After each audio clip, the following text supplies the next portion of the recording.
दयाल हो तुम लग मेरी दौड़े, जैसे कागजाज को सूझती और ना ठोरे। सुरत करो मेरे साइया, मैं हूँ भवजल माही। दिखते ही बह जावे सा, जो तुम ना पकड़ी बाहें। दिखते ही बह जावे सा, जो तुम ना पकड़ी बाहें। प्रतिस्मरणीय हृदय सम्राट गटगढ़वासी प्राणधन महाप्रभु श्री नंगली निवासी भगवान जी के पावन चरण कमलों में कोटि कोटि दंडवत प्रणाम। श्री सतगुरुदेव भगवान जी के श्री चरणों में मंच आसीन उपस्थित परमादरणीय श्रद्धेय सभी संत महापुरुष अपनी अपनी अगाध श्रद्धा निष्ठा और प्रेम को लेकर के आए हुए प्रभु प्रेमियों माताओं बहनों, अपनी मनोवृत्ति को एकाग्र करते हुए मेरे साथ मिलकर के जय घोष करें। बोलो जयकारा, बोलो मेरे श्री गुरु महाराज की जय। बोलो साचे दरबार की जय। बोलो श्री नमली निवासी भगवान की जय। श्री परमहंस दयाल जी महाराज की जय। श्री अम्बाला वाले महाराज की जय। परम सौभाग्य है सबका जिन्हें श्री सतगुरुदेव भगवान जी के पावन दर्शन दीदार करने और उनके गुणगान करने व सुनने का सुअवसर समय समय पर प्राप्त होता है। और ये श्रेय मिलता है आज के इस कार्यक्रम का रमेश जी को। वो प्रभु किसी को भी माध्यम बना ले, ये उनकी मौज पर निर्भर करता है। जिन पर उनकी विशेष कृपा होती है वो उसे माध्यम बना लेते हैं। सतगुरु की ये कृपा और इनके बुजुर्गों के दिए हुए सुंदर संस्कार हैं इस परिवार के अंदर, जिनके प्रेम के वशीभूत दूर दूर से भी खिंचे चले आते हैं भक्तजन और संतजन। मैं तो फतेहाबाद से आया हूँ, स्वामी जी छपरा से चल करके आए हैं। इनकी प्रेम की डोर बहुत मजबूत है। पिछले दिनों मिलना हुआ, मैंने कहा स्वामी जी अब ना घर के आसपास रहना ठीक नहीं, सन्यासी हो गए, चौथी अवस्था में आ गए, तो मैं आपको किसी ऐसी जगह भेजता हूँ। महाराज जी ने भेजा तो अब मन लग गया इनका वहाँ। बिल्कुल लग गया महाराज जी। बहुत अच्छी जगह है, दादा गुरमा जी की कर्म भूमि रही है, जन्म भूमि है, और वहाँ खूब आनंद ले रहे हैं। तो ये इतनी दूर से खींचे चले आए हैं, और मैं भी आने वाला कौन हूँ, फतेहाबाद से चल करके आने वाला। ये आपके प्रेम की डोर मजबूत है जो खींच लेती है। प्रेम में बहुत ताकत है। खैर हमने वो उस और नहीं जाना। निवेदन ये करना है, समझे, मुझे ना संस्कृत नहीं आती, मैं गीता में पढ़ रहा था, शायद वो छठे अध्याय में 22वां श्लोक है, उसमें वो कहा है कि जिस सुख को पा लेने के लिए, जिस सुख को पा लेने के बाद और कोई सुख की कामना ही न रह जाए, वो जब तक प्राप्त ना हो जाए तब तक व्यक्ति को आगे बढ़ते रहना चाहिए। उस सुख को प्राप्त कर लेने तक आगे चल, जब तक वो प्राप्त ना हो जाए, यानी उसके बाद कोई और सुख की कामना ही हृदय में ना हो, और उसकी जब प्राप्ति हो जाए उसकी उपलब्धि हो जाए तो फिर बड़े से बड़ा दुख भी विचलित नहीं कर सकता। जब आपको लगे कि कितना भी बड़ा कष्ट जीवन में, कितना बड़ा दुख अभी आ जाए और मन विचलित ना हो, तो समझो आपको उस परम सुख की प्राप्ति हो गई। उस राह पर आगे बढ़ना है, उस राह पर चलना है। केवल गुरु दीक्षा ले लेना ही काफी नहीं है। अभी आप सुन रहे थे मस्सेवाल वाले स्वामी जी, वो कहते हैं मैं सुनने ही आता हूं। अब उनको सुनाने की आवश्यकता ही नहीं है, क्योंकि वो उन मंजिलों को छू चुके हैं। परंतु आपके प्रेम आकर के वो सुनाते हैं। बहुत गहरी बात अभी कह रहे थे कि हम वासी उस देश के जहां जात वर्ण कुल नाही, शब्द मिलावा होते हैं, देह मिलावा नहीं। शब्द की बात कह रहे थे। ममता ने बताया कि मैं ममता हूं। ये एक बहुत बड़ी बात है। जिसने जान लिया कि मैं ममता हूं, भगवान राम को भी गुरु की शरण में जाना पड़ा था कि मैं कौन हूं। वो वशिष्ठ के द्वार पर गए, जाकर के द्वार खटखटाया। वशिष्ठ जी कहते हैं कौन? राम बोले नहीं। दोबारा पूछा, नहीं बोले। 4 बार द्वार खटखटाने पर वशिष्ठ ने द्वार खोला और कहा मैं पूछ रहा हूं कौन? राम तुम बोल क्यों नहीं रहे? राम कहते हैं प्रभु यही जानने के लिए आया हूं कि मैं कौन हूं। यही जानने के लिए आया हूं कि मैं कौन हूं। छठी के दिन आपने मेरा नाम राम रखा।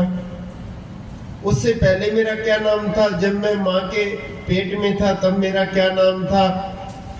कोई मुझे कुशल्या का पुत्र कहता है, कोई राम का पुत्र कहता है। वास्तव में मैं कौन हूं? और जब वो उपदेश गुरु वशिष्ठ जी ने किया, उस पर योग विशिष्ट ग्रंथ लिख दिया गया कि मैं कौन हूं। वास्तव में जब ये समझ आ जाए कि मैं कौन हूं, तभी उस सुख की प्राप्ति हो सकती है। जब तक हम इस शरीर तक ही सीमित है, इसी को सजाने संवारने के लिए, इसी की परवरिश के लिए पूरा जीवन जिसके लिए बर्बाद कर देते हैं, अगर केवल इसी में ही उलझे हुए हैं, इसी की व्यवस्था में ही लगे हुए हैं, तो इसका मतलब अभी हमने समझा ही नहीं। अब समझ लिया तो ये छोड़कर चले गए। जब ये समझ आ जाए कि मैं कौन हूं, फिर वो दुनिया के सहारे नहीं ढूंढता, कोई आवश्यकता भी नहीं रह जाती। जब उस मंजिल को छू लेता है और उसी मंजिल तक पहुंचने के लिए हमें सतगुरु की आवश्यकता है, सतगुरु की चरण शरण की आवश्यकता है, उनके आशीर्वाद की आवश्यकता है, उनकी कृपा की आवश्यकता है। इतिहास गवाह है कि जिसने भी पाया है वो सतगुरु की कृपा से ही पाया है। उसके दरबार में कमी किसी चीज की नहीं है। पाने के लिए वो पात्रता हमारे अंदर हो, वो भाव हमारे अंदर हो। वो तो अथाह समुद्र है, सागर है, लेकिन हम ऐसे त्रिलोकीनाथ के चरणों में जाकर के भी दुनियावी वस्तुएं ही मांगते रहते हैं, दुनियावी पदार्थों की ही चाहना करते रहते हैं, संसार के सुखों की ही कामना लेकर के जाते रहते हैं। अभी वो मंजिल बहुत दूर है। एक दादा गुरु महाराज जी के इरशाद है, एक बार दादा गुरु महाराज जी इरशाद कहते हैं कि एक बार राजा की सवारी जा रही थी और रास्ते में कोई हार लेकर के खड़ा था, उनका सत्कार करने के लिए, कोई दुपट्टा उनके गले में डालने के लिए, कोई किसी प्रकार से उनका सत्कार कर रहा था, गुलदस्ते भेंट कर रहे थे, आदि आदि वस्तुएं भेंट हो रही थी। और राजा उन सब से पूछता, आपका क्या हाल है, आप कैसे हैं? उनसे हाथ मिलाता, अभिवादन हो रहा था। और एक बच्चा ये सब देख रहा था और उसके देखते देखते राजा उनके पास से गुजर गया और वो बच्चा रोता रोता जाकर के अपनी माँ से लिपट जाता है, रोने लगता है। माँ कहती, बेटा बात क्या हुई? वो कहता है, माँ वो सबसे पूछ रहा था राजा कि तुम्हारा क्या हाल है, मुझसे नहीं पूछा, और जब तक वो मुझसे पूछेगा नहीं मैं चैन नहीं लूंगा। मुझे ये बताओ कि किस प्रकार से राजा से मिला जा सकता है।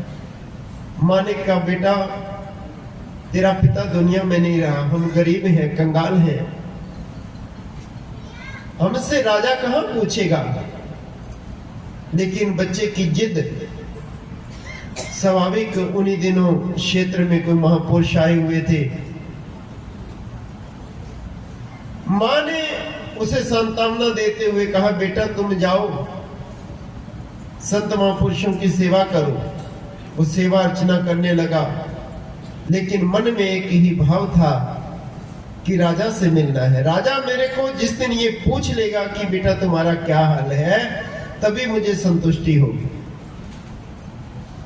संत महापुरुषों ने उसके भाव को समझते हुए कहा, बेटा तुम राज दरबार में जाओ, वहां जाकर के जो भी काम मिले वो काम करने लगो, निष्काम भाव से।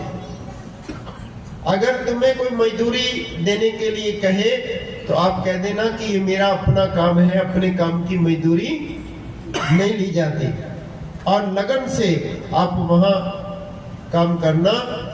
एक दिन राजा तुम्हारे से पूछेगा कि तुम्हारा क्या है। और बच्चे में तो वो जुनून था, क्योंकि जुनून ही हमें कुछ ना कुछ प्राप्त करवाता है। जब व्यक्ति में कुछ जुनून आ जाता है, कुछ पाने की एक चाहना पैदा हो जाती है, तो वही प्राप्त कर पाता है। वो जुनून लेकर के गया, देखा कि वहां पर बिल्डिंग बन रही थी, मजदूर काम कर रहे थे, उसने भी तगारी उठानी शुरू की। सुबह से शाम तक काम करता, शाम को हाजिरी लगती, पैसे वितरित किए जाते। जब उसका नंबर आता, उसको बुलाया जाता, तो वो कहते, अपने काम के पैसे थोड़ा ही लिए जाते, मुझे पैसे नहीं चाहिए। दिन भर खूब मेहनत करता। ऐसा करते करते महीना बीत गया, काफी समय बीत गया। एक दिन राजा भी निरीक्षण करने के लिए आया, समय समय पर आता था। जब वो निरीक्षण करने के लिए आया, उसने देखा कि ये बच्चा बहुत मेहनत कर रहा है, दूसरे लोगों से भी दोगुना काम कर रहा है, इतनी मेहनत कर रहा है। और जो मुनीम था उसको बुला करके कहा कि आज इसको दिहाड़ी ज्यादा देना, ये बच्चा काम बहुत ज्यादा कर रहा है, इसको दुगने पैसे देना। उसने कहा, महाराज ये तो पैसे लेता ही नहीं। कहा, ऐसा क्यों? कहा, जब भी कभी इसको पैसे देने की बात आती है तो ये कहता है कि अपने काम के पैसे थोड़ा ही लिए जाते हैं। राजा ने तुरंत उसे अपने पास बुलवाया। अपने पास बुला करके उसका हाथ पकड़ करके कहते कि बेटा कैसे हो, तुम्हारा क्या हाल है। अब उस बच्चे की जो खुशी थी वो वर्णन नहीं की जा सकती।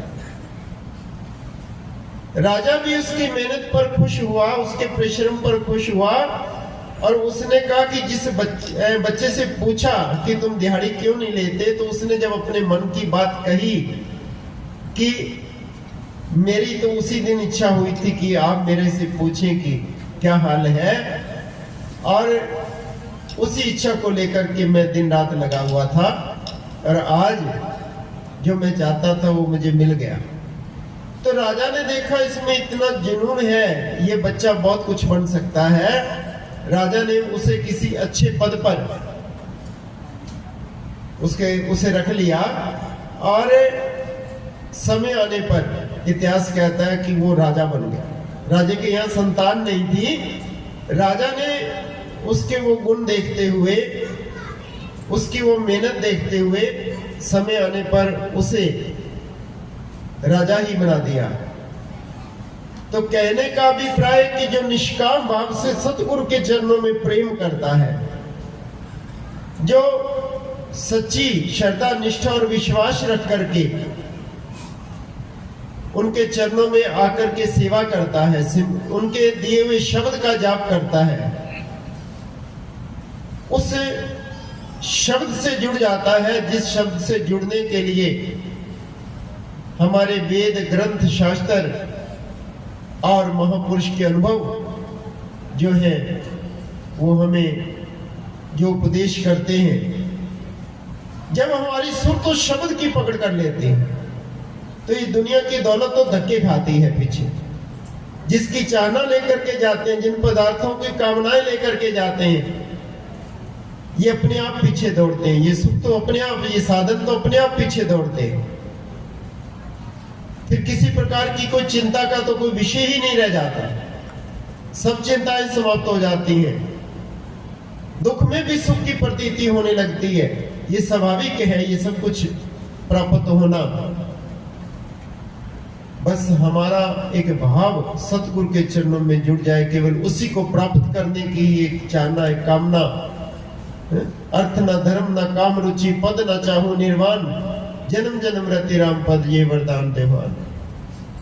कोई चाहना किसी प्रकार की रहे ही ना, केवल उसी को पाने की एक कामना जब हमारे हृदय में होती है, वो जुनून हमारे अंदर भी पैदा हो जाए, वो आग हमारे अंदर भी लग जाए, वो प्रेम हमारे अंदर पैदा हो जाए कि बस तू ही तू, केवल वो दिखे और मैं की तो कोई बात ही ना रहे, तो फिर जो आनंद जीव को अपने अंदर से प्राप्त होगा वो अवर्णनीय है। जिस सुख को पाने के लिए यह जीव जिस सुख को कारों में, बाजारों में, धन में, दौलत में, पदार्थ में, परिवार में खोजने का प्रयास कर रहा है, वास्तव में वो सुख वहां नहीं। वो सुख प्राप्त करने के बाद और कामनाएं बढ़ती जाती हैं, जैसे आग पर घी डालने वाली बात होती है। और अगर आप सच्चा सुख प्राप्त करना चाहते हैं तो उसके लिए अपने अंदर उतरने की जरूरत है। वो सुख कहीं बाहर नहीं। अभी आप सुन रहे थे विद्वान जनों से, विदत पुरुष जो है वो आपको अभी बता रहे थे कि वो अपने अंदर शक्तियां हैं, उन शक्तियों को जागृत करना है। और उनको जागृत करने का अगर कोई साधन है तो केवल वो शब्द, जो नाम मंत्र आपको गुरुजनों के द्वारा मिला है, उस शब्द की पकड़ बनाने की आवश्यकता है। वो शब्द हमारे भीतर निरंतर चल रहा है, केवल और केवल उस शब्द के साथ जुड़ना है। हमारी सुरत उस शब्द की पकड़ कर ले, वो हमें उसका आभास होने लगे, अनुभूति होने लगे, और उस शब्द के साथ जब सुरती जुड़ती है तो ये सुरती धीरे धीरे ये अंतर्मुख होने लगती है। जब बहिर्मुख जो हमारी इंद्रियां हैं, बाहर से सुख प्राप्त करने की कामना लेकर के चल रहे हैं, जब ये चित्तवृत्तियां अंतर्मुख होती हैं, गुरु महाराज जी के ध्यान करने से, सेवा करने से, उस शब्द के साथ जुड़ने से, जब ये चित्तवृत्तियां अंतर्मुख होती हैं और सुरत उस शब्द की पकड़ करके हमारी इस ब्रह्मांड में प्रवेश करती है, हमारी सुरती जो बहिर्मुख है, जब आंखों से ऊपर जो ब्रह्मांड है इसमें जब सुरती प्रवेश करती है तो जो आनंद आपको अपने भीतर से मिलता है वो दुनिया का कोई पदार्थ दे नहीं सकता। तो उस सुख को अगर आप प्राप्त करना चाहते हो तो जितना कोई उसकी गहराई में जाता है, जितना उसके साथ जुड़ता चला जाता है, उतना ही आनंद उसका बढ़ता चला जाता है। ये तो अथाह समुंदर है, सागर है, जो उसकी जितनी गहराई में जाता है उतने हीरे लाल जवाहरात उसको प्राप्त होते हैं। एक व्यक्ति जा रहा था, किसी गली से गुजर रहा था जहां लोहा कूटते थे, और वो सतगुरु के प्रेम में रंगा हुआ, नाम में रंगा हुआ, उस शब्द की मस्ती के आलम में वहां से गुजरा और चलते चलते नाचने लगा। और जैसे जैसे वो नाच रहा था, लोहे के टुकड़े भी नाचने लगे, हथौड़ियां भी नाचने लगी।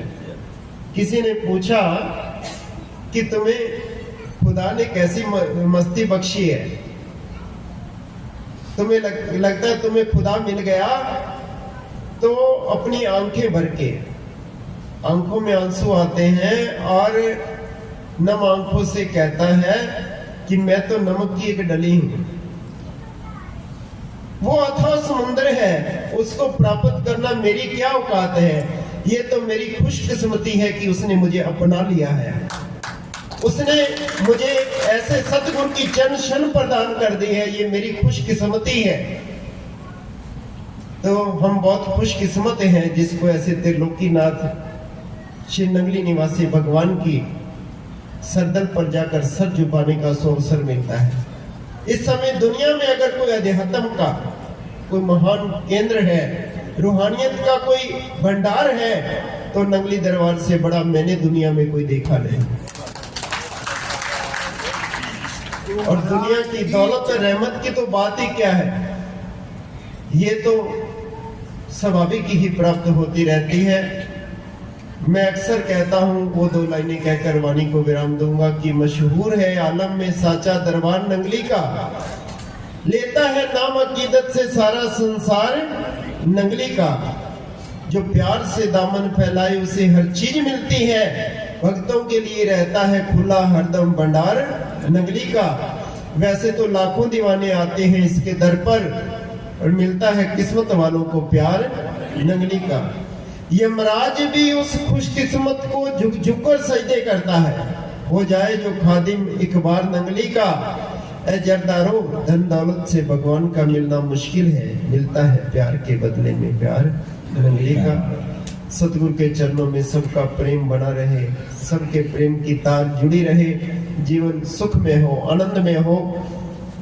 इन्हीं शब्दों के साथ मैं उस महापुरुष को अपनी भावांजलि, अपनी श्रद्धांजलि श्री अद्वैत स्वरूप विचार आश्रम ट्रस्ट की ओर से समर्पित करता हूं। जो बात अच्छी लगे उसे अपने जीवन में धारण करने का प्रयास करें। सबके लिए गुरु चरणों में ये प्रार्थना की सतगुरु सबको अपनी अमोलक भक्ति प्रदान करें। भक्ति दान मोहे दीजिए गुरुदेवन के देव, और कशु न चाहिए दाता निस्तिन तुमरी से। बोलो जयकारा, बोलो मेरे श्री गुरु महाराज की जय।